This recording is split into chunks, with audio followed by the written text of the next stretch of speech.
Hi investors. तो आज हम एक थ्योरी को समझने का ट्राई करेंगे जिसका नाम है कज़न थ्योरी। कज़न थ्योरी मतलब ये होता है जैसे कि अगर कोई स्टॉक का प्राइस पूरा बढ़ रहा है, उसका अर्निंग भी बढ़ रहा है, ठीक, उसका क्वार्टर अर्निंग भी बढ़ रहा है, उसका सारा चीज़ अच्छा हो रहा है, कैश फ्लो चाहिए सब बढ़ रहा है।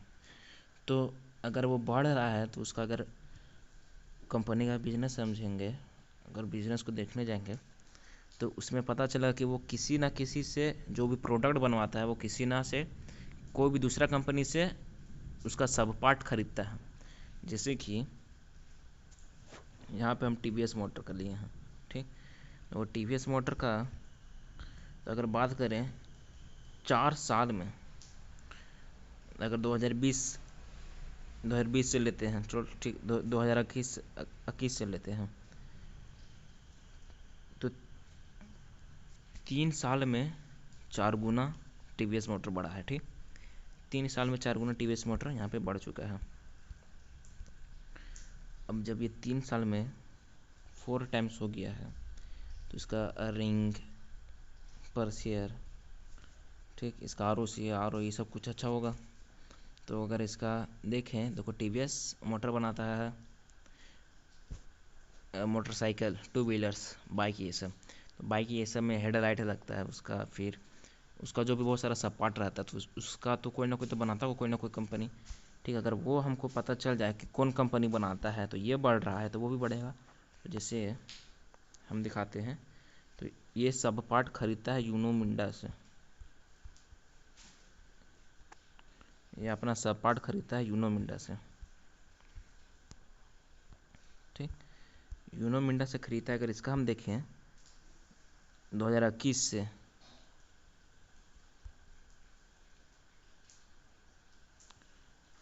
2021 से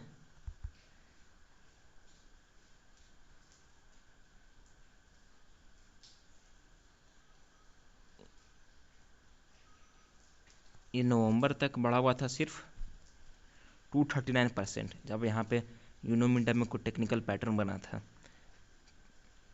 सिर्फ 200% बढ़ा था। और टीवीएस मोटर कितना बढ़ गया था 2021 से, अगर देखा जाए टीवीएस मोटर कितना बढ़ा था 2021 से, तो टीवीएस मोटर 2021 से नवंबर तक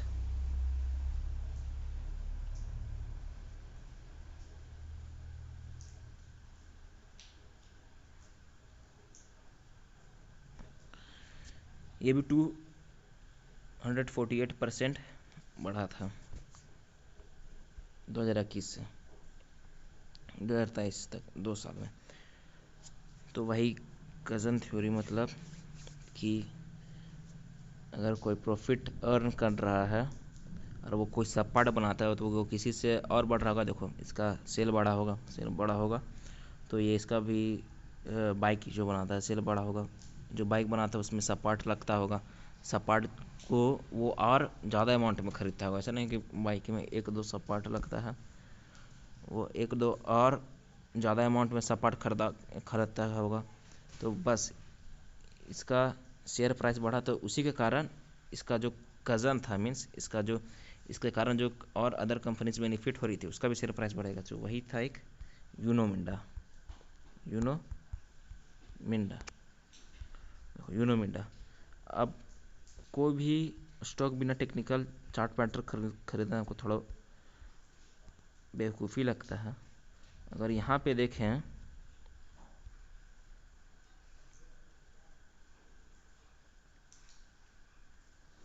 तो यहाँ पे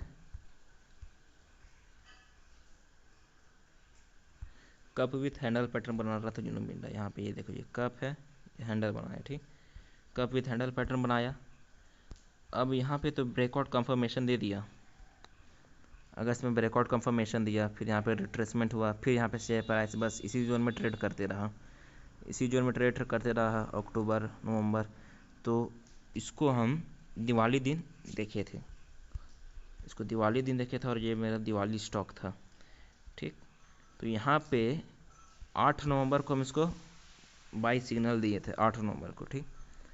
तो 8 नवंबर से 133 दिन तक बस सेम ही प्राइस पे ही था। 133 दिन तक लगभग बस 7-5% ऊपर नीचे, और उसका बाद जो पीक लिया, उसका बाद जो ये मूव किया, हाईएस्ट कितना गया था, 100% हाईएस्ट चल गया था, ठीक।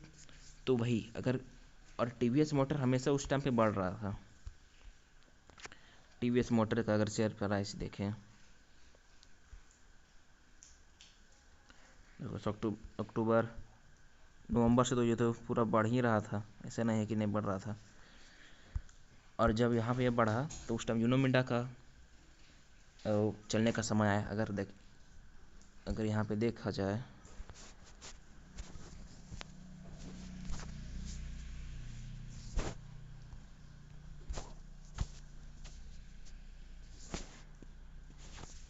अगर हम स्क्रीनर में जाके देखें, यूनो मिंडा का फाइनेंशियल में अगर देखें,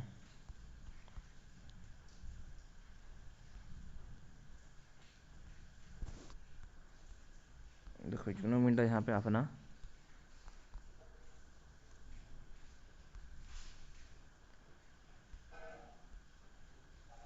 बिजनेस ओवरव्यू में यहाँ पर दिखाता है।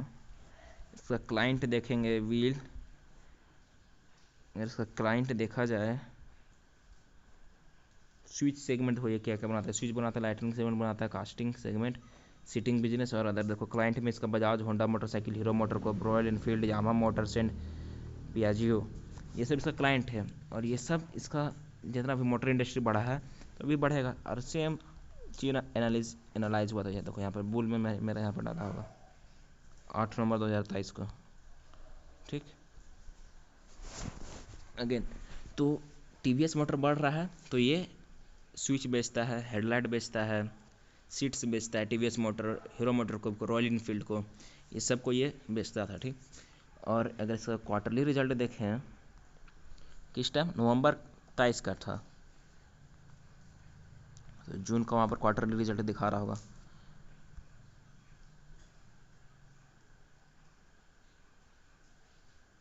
सितंबर का क्वार्टरली रिजल्ट यहाँ पर दिखा रहा होगा।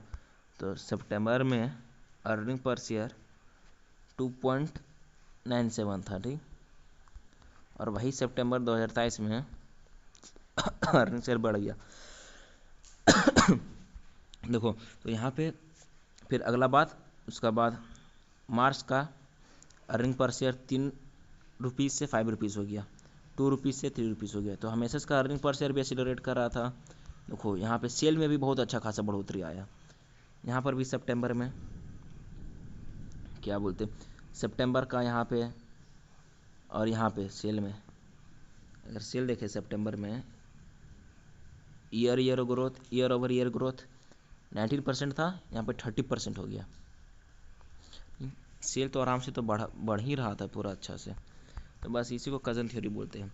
जो कज़न थ्योरी में अगर और देखें तो हिंदुस्तान यूनिलीवर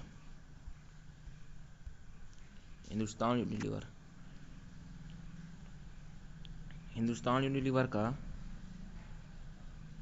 हिंदुस्तान एरोनॉटिक्स का,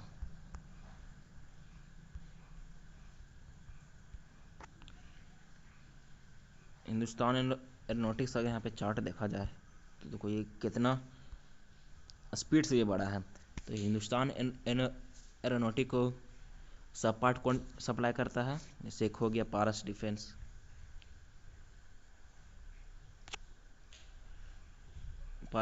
एंड टेक्नोलॉजी इसका क्लाइंट में है, भाई हिंदुस्तान एरोनॉटिक भी इसका क्लाइंट में है। तो इसका देखो, इसका भी शेयर प्राइस उतना नहीं बढ़ा, फिर यहाँ से हाल ही में इसका शेयर प्राइस बहुत तेज़ी से बढ़ा है। एक यहाँ पे मार्च का हो गया, 2 जनवरी को 752 प्राइस था और अभी 1400, मीन्स 4 महीना में 100% गेन ये दे दिया पार्स डिफेंस।